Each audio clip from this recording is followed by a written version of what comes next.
السلام ورحمة الله. Dear brothers and sisters, I talked this morning about how a Muslim minority comes to be. And I also explained why taking care of the Muslim minorities is extremely important for the whole Ummah. To summarize it is that really the struggle against the Ummah really goes in the minority situation. I told you, I showed you this concentric circle where in the core we have areas of Muslim majority, then the Muslim minorities, then areas where of residual Islam communities, and then the outer world where there is no notion whatsoever of Islam. And I told you that the forces that are creating at the Muslim Ummah tend to push these circles down in such a way as to reduce area of Muslim majority, reduce area of Muslim minority, and reduce area even of residual Islam. How does it work? How does that work? First of all, assume you have a Muslim country, 100% Muslim, 90% Muslim. And then for one reason or another, and because of conquest, colonization, it comes under the power of a non-Muslim state. That happened, for instance, I'm going to take an example to make my words clear. Take the example of the Andalus. Andalusia, Spain and Portugal today. Well, Andalus was opened for Islam in the year 711. 711 of the Christian era. Now there is a lot of fallacies in our history books about a self-given conquest of Spain by Muslim armies. If you look at it more closely, you will see that actually there were contacts between the people of Spain and the Muslims in North Africa, newly Islamized. And then these contacts really led eventually to a crossing of the Strait of Gibraltar. And the Arabic tradition, the Mediterranean tells that there were not in that army more than a couple hundred Arab as teachers, really more than anything else. Now if you look in detail about it, I mean, how can an army crossing Strait of Gibraltar at that time, with the technology of that time, conquer an area as big as the Iberian Peninsula in 1 or 2 years? Right? And it took the Christians, after that, something like 900 years to get rid of. It doesn't make sense. Something is wrong in the official story. Well, the reality really is more or less a new book that appears in Spain, in Spanish, not written even by a Muslim, which is called La Revolución Islámica en el Occidente. That is, the Muslim revolution in the West. And the author is Ignacio Olavo.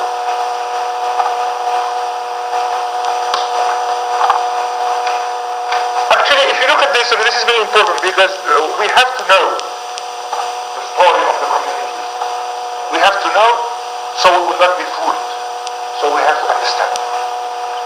If you look at the story of Christianity in Europe, Christianity in general, Sayyidina Isa was the prophet of God, messenger of God. And he was sent as a messenger by Sayyidina Muhammad sallallahu alaihi wasallam. The difference is Sayyidina Isa was not sent to the entire humanity, he was sent to Bani Israel. So the rest of humanity were not requested to follow him. But anyway, those who followed him were Muslims. They were Muslims.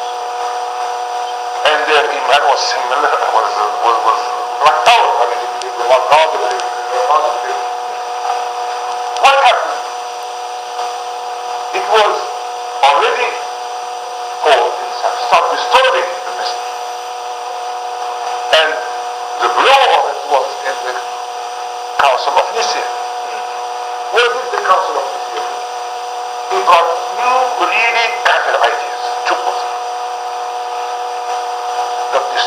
ethnicity of Sayyidina Isa completely. One of them is that the idea of that Jesus is the Son of God, with the idea of redemption, origin of sin, and so forth and so on. The second one is the idea of Trinity, Father, the God, three in one, etc. But majority of the Christians, that is Muslims of that time, the Christians with the women, maybe before Sayyidina Muhammad, these were refused this. Among them, the followers of Arianism, and other. They were called the Unitarian Christians. Vis-a-vis the Trinitarian Christians. But the Roman emperor made a deal with this priest of Nicaea. So they will have allegiance to the emperor, and the emperor will protect. So the power of the emperor imposed the Trinity on them. That's right. Now go back to Spain. Spain refused to follow Trinitarian. It was really ruled by a Visigothic establishment with the capital of Toledo that were Unitarians. Now in the 5th century, that is 200 years before Sayyidina Muhammad sallallahu alaihi wasallam, or before Muslims arrived in North Africa, there was a coup d'etat in Toledo, and the church, the Trinitarian church, imposed a Trinitarian king and forced Trinitarianism over the Spanish people by force. They were rebellion, etc. They refused to be Trinitarian. By the time the Muslims arrived, this mass of forced Trinitarians were opposed to really the church and etc. They established the Equivalent. And that was the links. Because they saw the Muslims as their brethren, themselves. They're Unitarian, themselves. So actually, as soon as the few Muslims who crossed, maybe there were 5,000 and they crossed the strait, because they could not, physically, they could not have crossed the strait into unfriendly land.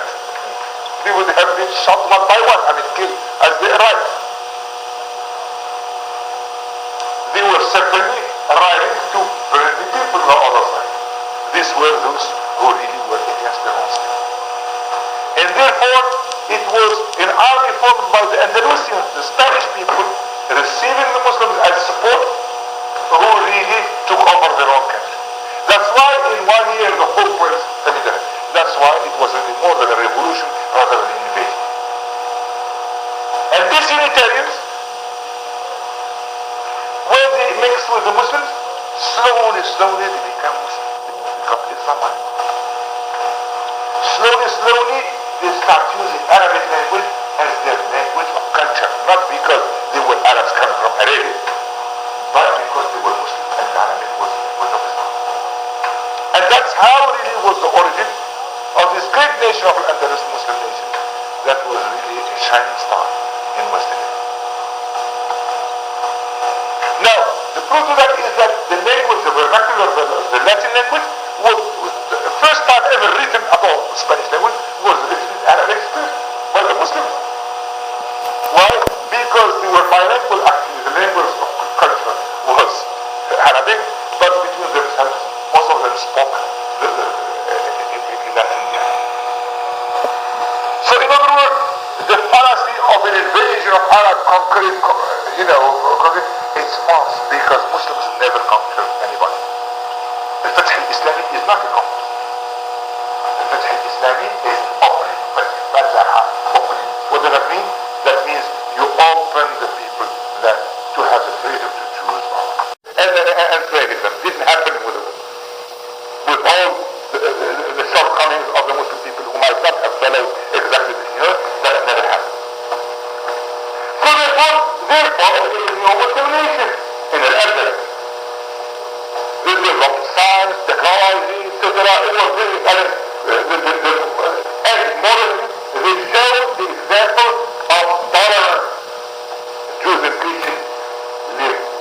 Jews and Trinitarians live really completely in other Muslims. They have their rights.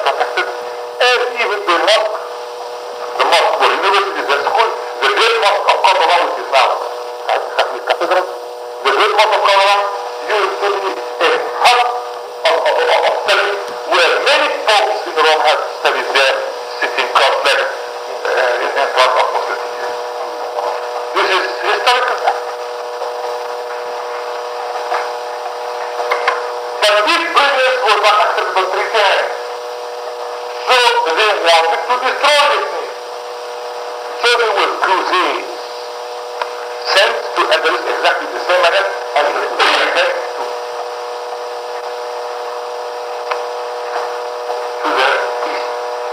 And there was all Europe who was really fighting against this place. All. But it was not enough as long as they were united. The moment they start bickering between themselves, their strength weakened, and the Christian Trinitarians start conquering Muslim territory. Now, as they conquered Muslim territory, there was large chunks of Muslim population that come and live the Christians. Now they were in their homes, just like you see now in the TV. They were in their homes. These people would come, destroy their homes, burn them, kill them. A lot of people would flee. Others would stay. Eventually, as they stay, the invaders take their land, distribute to newcomers, immigrants, Christians, of course, etc. And they discover themselves minority in their own land. This are what they call al-mudajjanun in Arabic, which is an Arabic word.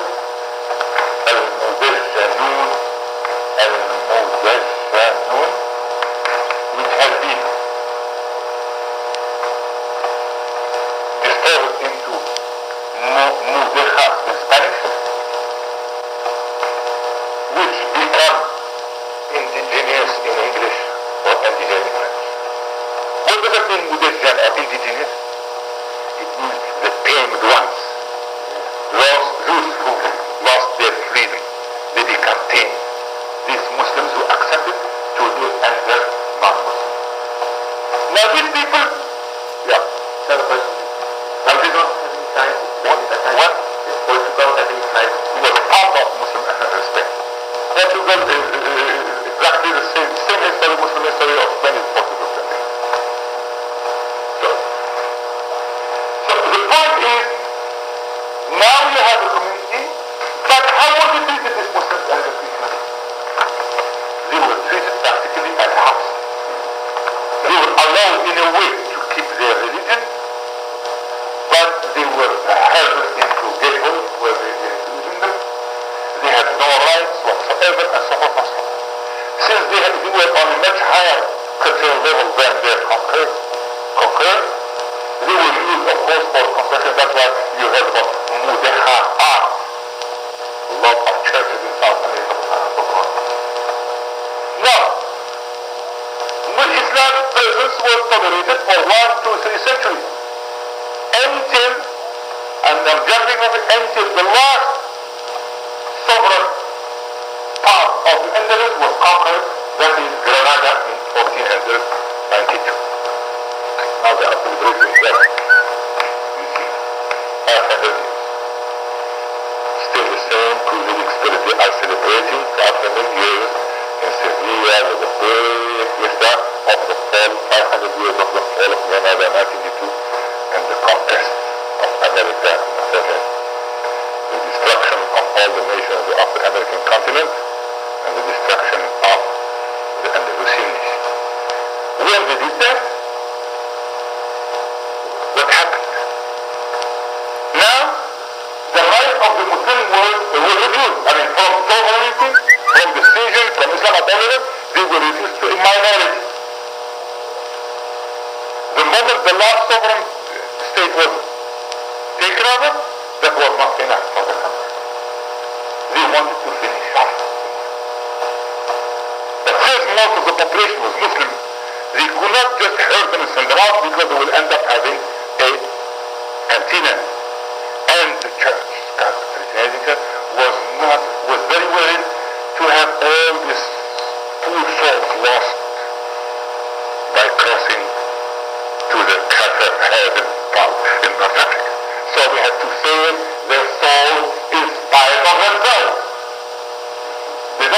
إكراه في الدين. وضمناه لا إكراه في الدين. In other words, 6 years, 1998, 6 years after 1492, they said, although they had been agreement that we will protect the Islamic religion, we will protect the mosque, we will protect the Israel, we will protect the language, etc., and so on and so on, just 6 years after that, they renegotiated all this agreement, all the signed by the king, the queen, and the head apparent, and all the chiefs, etc., in the Spanish state. And they declared that all Muslims should be baptized. So we will herd them in the public places and start throwing water on them and baptize them. This is the effect of it. But that was not enough, of course. We had to cut them off from their sources. And they did the biggest crime in many people. They brought all books on the public places in books.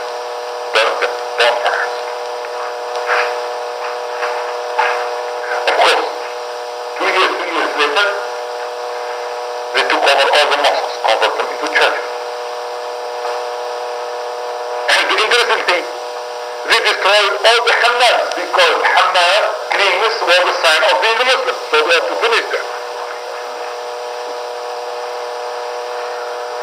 While Muslims were crying for help to the whole Muslim world, there was no response. So they revolted in 1502.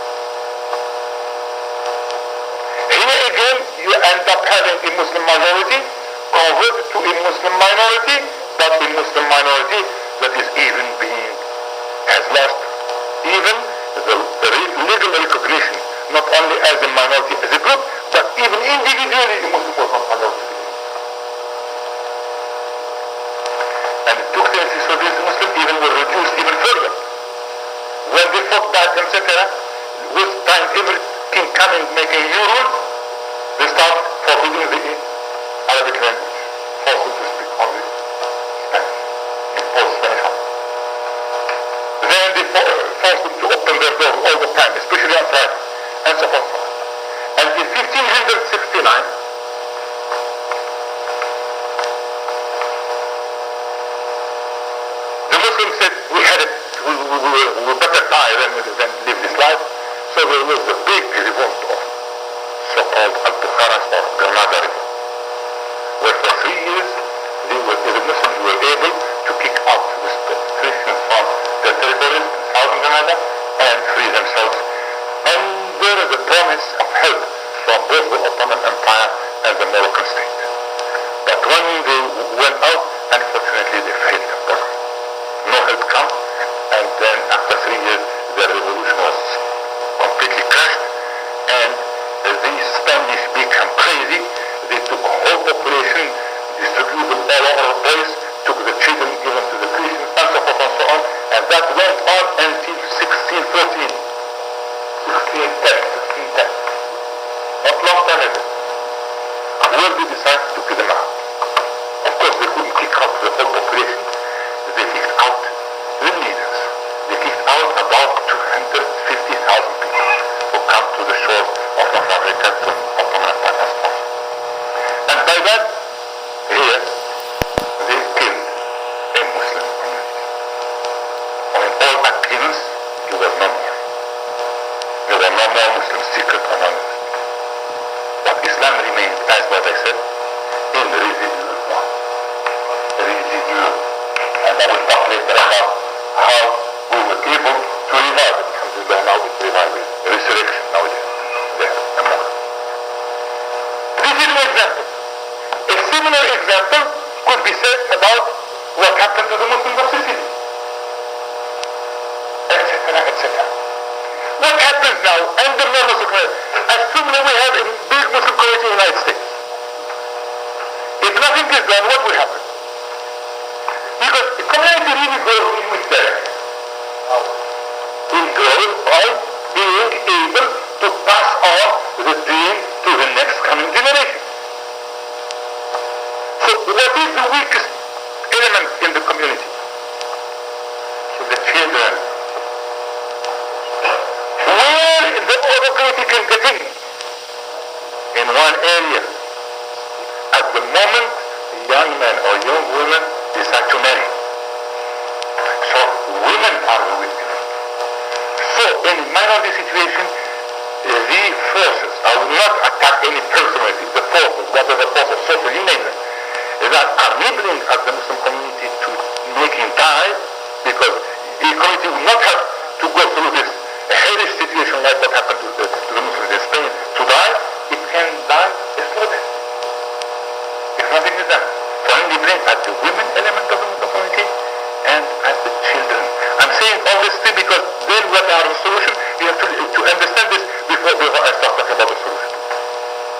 What about the children? How do they get to the women and the children? The women for them, if Muslim women don't get married with Muslim men, the children of other Muslim men are going to get married with non-Muslim women. Not by making the Muslim after they become Muslim. They're Muslim, finished. I mean, it's not a matter of origin. But just by marrying, following your law, and so on. So, what will happen? The children necessarily are not knowing, if even the father does not know about Islam, and the mother is not Muslim at all. So what will happen to the children? Already these children, 90% would be lost, if not more. Obviously, we will not expect the Muslim lady to say, without men, especially under the circumstances of minority where there is no such a Muslim commitment. If there was a Muslim commitment, they would have married each other. So the Muslim lady is very Muslim men. Whether it is acceptable Islamically or not, it becomes decided. The children of the Muslim lady married to a non-Muslim man, what will happen to them? She can live off, maybe not 90%, if she cares about maybe 70% of the Muslims. Usually less. And the lady is the one who is caring for the children. And those Muslim men who marry Muslim women, what will happen to their children? If you have no institution, the children usually will have to go to the school. They have neighbors. So the neighbors go to church. Like a child wants to go to the church, like the neighbors. There's Christmas. There's all the kids are in the festivities, etc. And the poor Muslims are like in home. They really want to be like the others. He's sitting at home watching TV. There are so many Islamic community. He absorbs all these things. And then by the time he is 12, 13 years, he is completely alienated to anything called Islam. He might not become Christian, but when the children marry again, the grandchildren of the good Muslim will be lost. So it will not take more than 2 generations for that community to disappear, if nothing is done. And that with no guns, with no oppression, with no tornado or inquisition or nothing. Therefore, the situation is very serious. That's how you find where you go. And I'll give you an example again here. Not as an American example. You have remnants of the community. Now I'll give you 10 examples. Maybe I can give 20, but I'll give you 10 just to have it done for a long time. So, why do I give so many examples? To tell you that this is a regular, social, natural thing. It's like 1 plus 1 equals 2.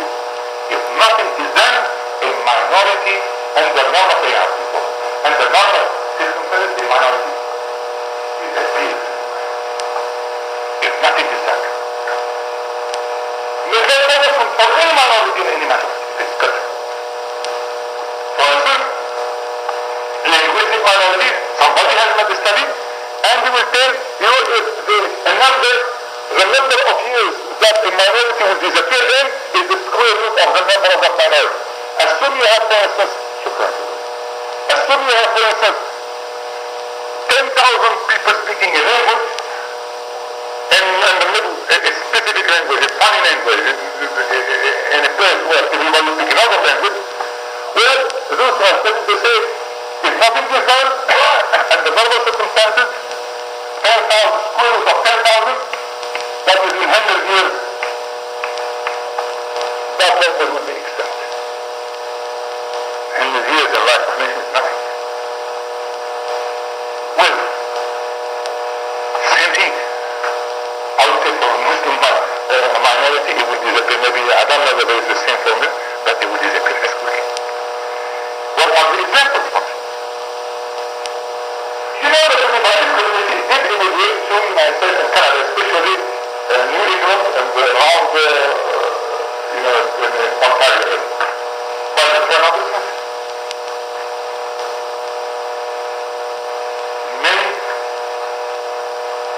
Many people in this area are Muslim origin. Some of them return to Islam, some of them are not. So you will not be surprised to find in Detroit, Boston, etc. You will say, oh, my great grandfather was Muslim. No, are Muslim origin. If you look in South America, it is worse. Somebody is like Carlos Menem is a Muslim, but he's not a Muslim. He's now a Catholic. He became Catholic because obviously he was being absorbed in the family to start with. And then of course with little push he cannot be president, he has no ambition to be in politics. He said, well, I have no chance, I will become Catholic. You have names like somebody like you heard in the papers in Argentina, somebody like Muhammad Ali. What's his name? You know, that was, they talked a lot about from last year. Muhammad Ali Zainuddin. And he was a very fanatic Catholic. Despite of the name. You have hundreds of thousands in Argentina of Catholics of Muslim origin. Sometimes the name even is not changed. Of living the same background. Why? Because they didn't do anything about it. That's it. And these people, not even 100 years that they have immigrated. Go to Australia. Australia is the famous community there. Completely lost. We call it Quran. Gambling.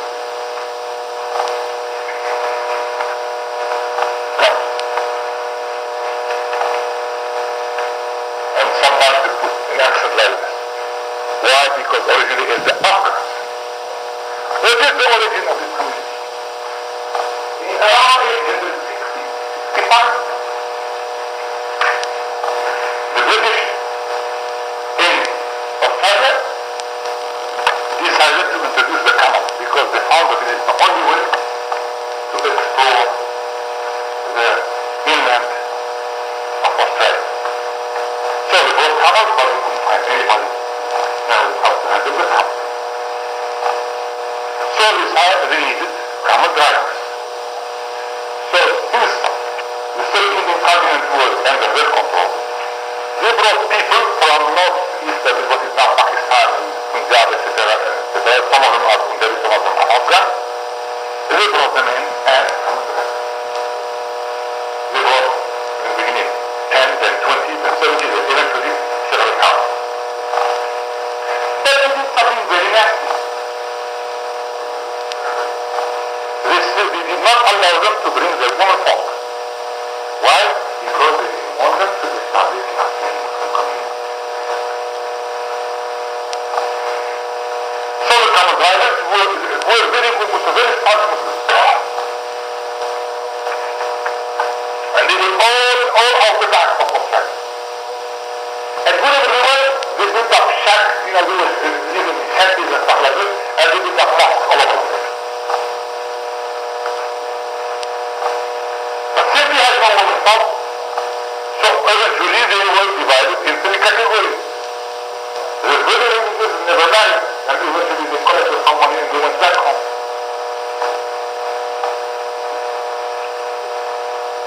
The least religious, they had relations with all kinds of women. And imagine in 19th century, one woman would go with an Afghan color, man, Muslim happy, etc., camel drivers and so forth and so on. Some of them had relations with white women, some of them with aborigines. So eventually you had an obstacle. And very few of them had enough intelligence to convince the woman to become a Muslim and then marry her and raise a Muslim family. who did that remain Muslim to this day. That you can count them on the fingers of one hand. The result of all this is that nowadays we have something like 10-20,000 people of Afghan origin. But they are not Muslim.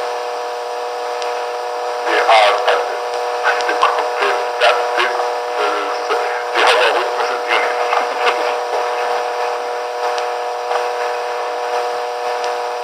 Those who are, of course, those whose modern Arab origins look very much Aborigine. Those whose modern our Europeans look very much European. But they never told us that they are Afghan. So they call us the global Afghan. Whether they are Aborigine looking or European. That's what we call residual Islam. And that we were able to bring in. Another community, another example, I take you the example of all of them. Another example, right there in Australia, in the state of Queensland. On the shoreline, in the 19th century, the British brought the endangered laborer, like we did in the Trinidad and Tobago. But this time from where? From Java. And the other place called Mackay, these members, they were brought for sugarcane plantation. And now we have a community of people of Muslim origin, remember? New Caledonia in the Pacific. New Caledonia in the Pacific. I was looking forward to the minister I visited several times. The French minister, he was talking about about 3-4 years ago there was a movement of independence of New Caledonia.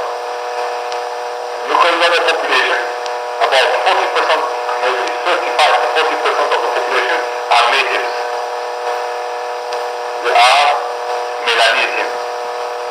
They are racially similar to the Fijians and to the people of Papua New Guinea.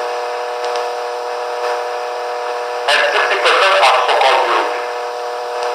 Majority. So this minister was talking in a conference somewhere in Rome, one conference, and he was saying, well, not only the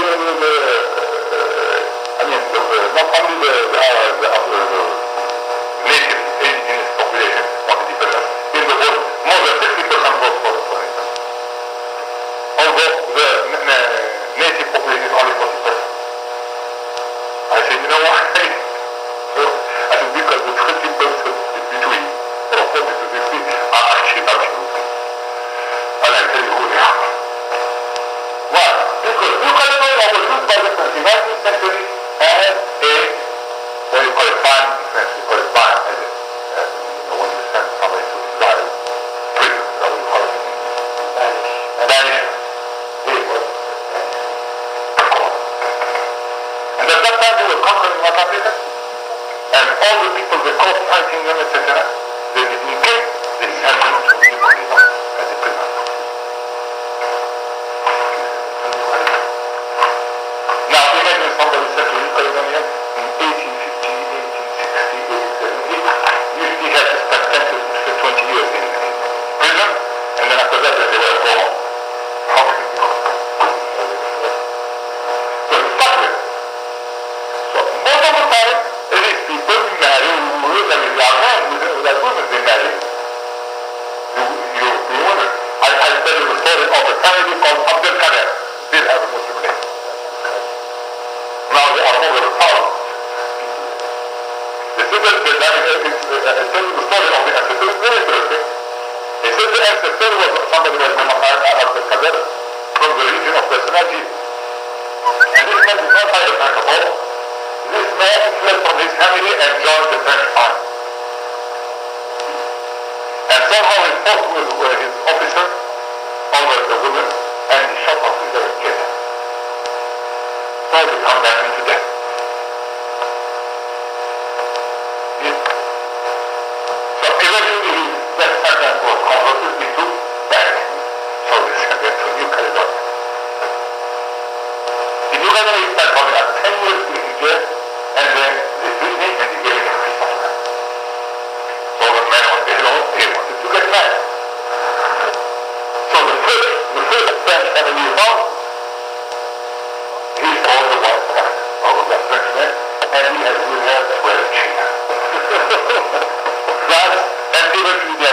is stories are very interesting. Communities come by all kinds of and now these people of Muslim origin who are not anymore Muslims, who look very much like them, they are progress because of mother, friends, grandmother, friends, grandmother, Islam of that already. These people still remember that they are Muslim origin. And they don't bury their dead with the Christian, although they go to church themselves. And they have their own cemetery and it's written, alright? I did it. It's alright. جنة المسلمين. What type of Christian are they? That's no wonder that it was indicated in that. And these were these people who voted with the natives. Because although they were counted French, they were half, there was nothing French in them. I mean, they were with the church, what French, they had French names, and so on. They were French, but they were. I can give examples and examples. Now, obviously,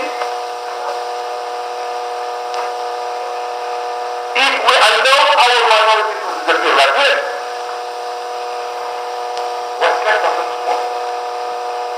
Therefore, it is a duty, I repeat, I go back to my beginning. The only reason staying in a country where Muslims are not the ruling power are not is to be the carriers of Islam, to spread Islam, to work for a day where you will not be in your own land, not by you are here with it, where Islam will become a majority. In other words, even if you are a failed minority, and the failed minority, what happens to it? It appears. Don't be put by the numbers or anything. It disappears. The moment you start losing children, even if you lose half of them, you did it. It takes longer, but you did it. Or you are a successful minority becomes a majority. I can give examples of successful minorities become a majority. Islam started in Malaysia, for instance, in the 14th, 15th century. Through merchants, go there, spread Islam, etc., and eventually now the whole country and the majority of the native Ashahid country. Indonesia becomes Muslim? Never. I forgot to tell you one law, Muslim minority also.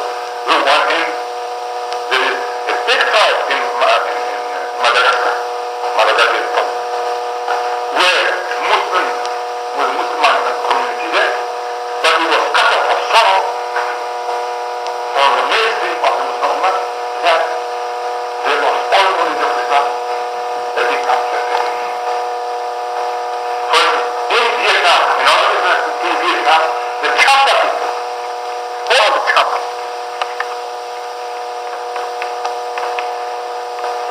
Champa are the natives of Vietnam before the Vietnamese start conquering it from China.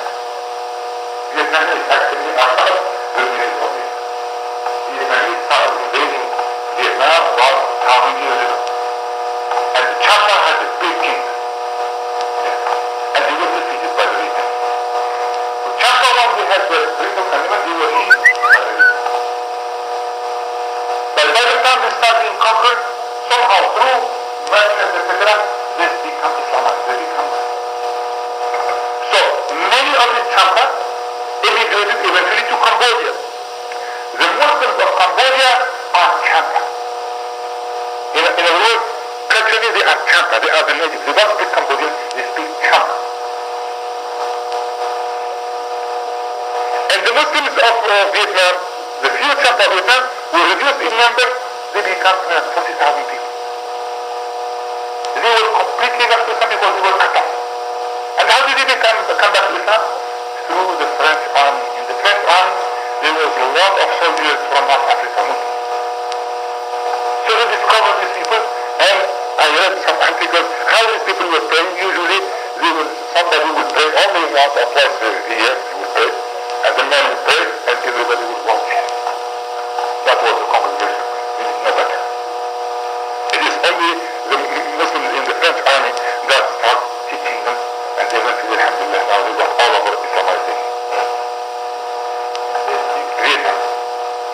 Vietnam and in Argentina.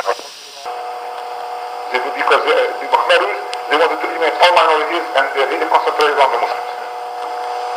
We got time for a couple of questions. Time is all already? Alright, let me summarize. These are the cases how you can see Imran thinking. Now tomorrow I will tell you what to do instead of having this circles being pushed down. What to do? Our job to make the circles pushed up, and that will be. Then I will enter the important realm of what is organization, how to organize, how to establish a Muslim community in a place where there is not even a single Muslim. You know, it can be done. And I've seen that it can be done if it is properly. But of course, well, we will talk about this tomorrow. I'll be the first speaker from 8 to maybe 10 o'clock. I have 2 hours. And then I will concentrate on this from now to the end of it. Yeah, now if we have time for questions. One question. What one? I noticed on the Muslim world map upstairs, there's a small country, South America, Well, there is no country in South America that has been, no country in the American continent that has Muslim majority. The highest Muslim percentage in any country in the American continent is in Suriname, and it's 35% of the population. Suriname, maybe Muslims are more than everybody else because the others are Hindu and Catholic and Protestant, so Muslims are the biggest group. And the 35% of the population. How did it happen? I'll tell you how it happened. First of all, that was a Dutch colony. And Dutch brought indentured laborers from Java. And practically all of them are Muslim. And then later they brought indentured laborers from India. And maybe 20% of them are Muslim and the others are Hindus. And nowadays, the black population of Suriname, which was originally also Muslims anyway, like in here, African, that make up about third of the population, 40% population of Suriname, there is a great return to Islam in Suriname that way. So you have really the Muslim population in Suriname is multi-ethnic. You have Javanese, Indian, and also converts of all ethnic groups. And also, that's why it's increasing very fast. I mean, the last 20 years, it jumped from 20% to 35%. Then one more reason, because there is a big immigration out of Suriname, and Muslims don't go anywhere, they're staying there. Or those immigrate. So that's why, you know, you go to Paramaribo, I went there, you really feel like you are in a Muslim country. There are school, mashallah, a lot of mosques, all over the place, etc. And you know, if there is any Muslim country that's going to happen here in American continent, the first one will be Spain, certainly. Yeah.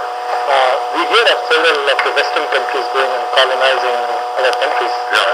Did the Germans try to colonize? Of course. The Germans colonized, first of all, Tanganyika. They colonized Cameroon. They colonized Togo. But they lost all their colonies after World War I because they were defeated. And their territory was taken over either by the French or by the British. Yeah. Thank you.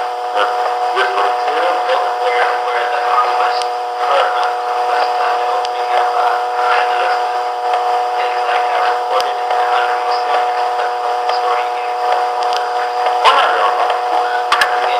In English? Could you guess? Well, I know a book, you know, most in French language. I don't know about English, but you check, you will find. But in French, for instance, maybe it's translated in English. There's one book by Levi Provençal, and its name is History of Muslim Spain. In 3 volumes. I wrote a book myself on the resurrection of Islam in Spain. And Is it in English?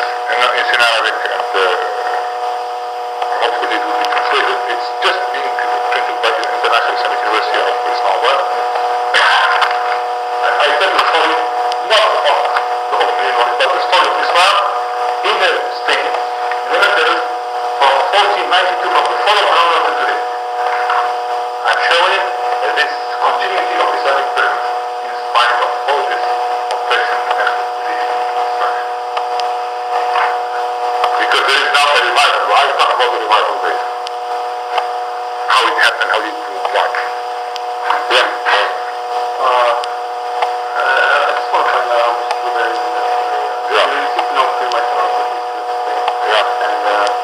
And after the kind of Muslims, is it true that some of these Moors and Muslims that were brought to, for example, the island near Cameroon and so on, and when the slave trade happened to American some of these slaves that were brought to America were from that area of Spain, so that they were reported there and so on, and the slaves that were going on with Cuba.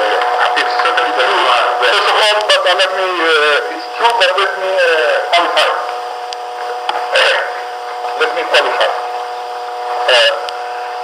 If you look at the geography of it, you have here Iberian Peninsula, and you have North Africa with Morocco and West Africa. Usually when in the literature you hear Mu, it means Muslims of Spain and also Moroccans, to use Mu for Moroccans. So the Moroccan state and West Africa were during the 15th, 16th century really one state. And in the 14th, 14th century, Muslim Spain and Morocco was also one state. So the borders changed, etc. So in other words, there is really a cultural unity, complete cultural unity between West Africa, Morocco, and Muslim Spain. It's the same mazhab, the same culture, the same everything. So what I want to say is, during the Middle Ages, 14th, 16th, 17th century, the war between Christians in this area and the Muslims was a continuous one, and a vicious one. Any Muslim that was really in the hands of Christian were automatically sold into slavery. And all the source of, here I will talk about residual Islam, a lot of people were North African slaves, eventually had to stay there.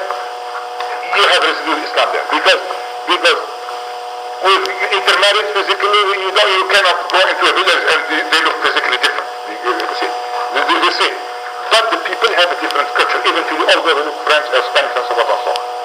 Now, a lot of Moors or Spanish Muslims in the 16th, 17th century to go away from the Inquisition fled to South America. And the Inquisition even followed them in South America.